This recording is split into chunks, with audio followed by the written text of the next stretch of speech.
ये कहानी प्रसिद्ध लघु कथा द मंकीज पॉ पर आधारित फिल्म का सारांश है।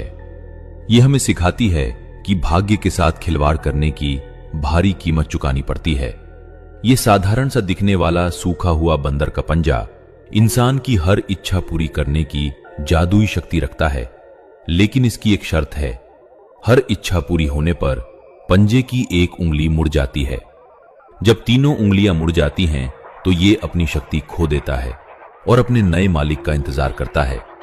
सबसे महत्वपूर्ण बात यह है कि इस पंजे से मांगी गई हर मुराद के बदले एक बराबर की भारी कीमत चुकानी पड़ती है।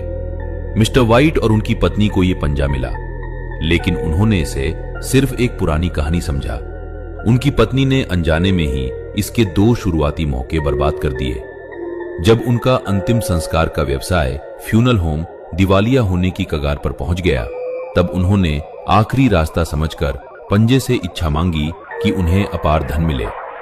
इच्छा मांगते ही पंजे की आखिरी उंगली मुड़ गई। कुछ दिनों बाद क्रिसमस ट्री सजाते समय मिस्टर वाइट की पत्नी का पैर फिसल गया और उनकी मौत हो गई।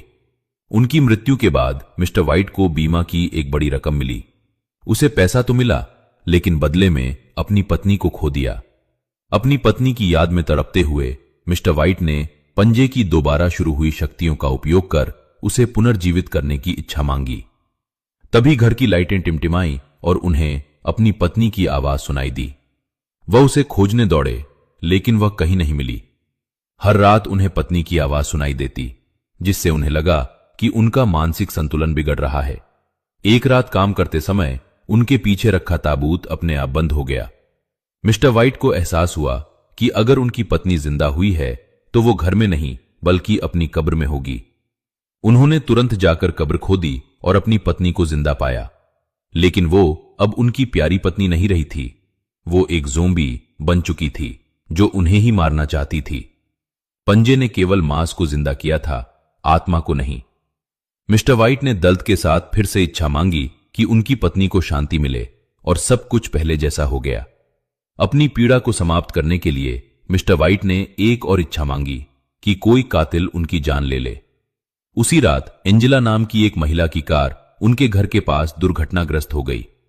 वाइट समझ गए कि यही वह व्यक्ति है। उन्होंने एंजेला को अपनी कहानी सुनाई और उससे खुद को मारने को कहा। एंजेला को यह सब बकवास लगा और उसने पंजा आग में फेंक दिया। वाइट ने आग में हाथ डालकर पंजा निकाला, जिससे उनका हाथ जलने लगा। उनकी तड़प खत्म करने के लिए एंजेला ने उन्हें गोली मार दी। एंजेला वास्तव में एक अपराधी नहीं थी। उसने अपने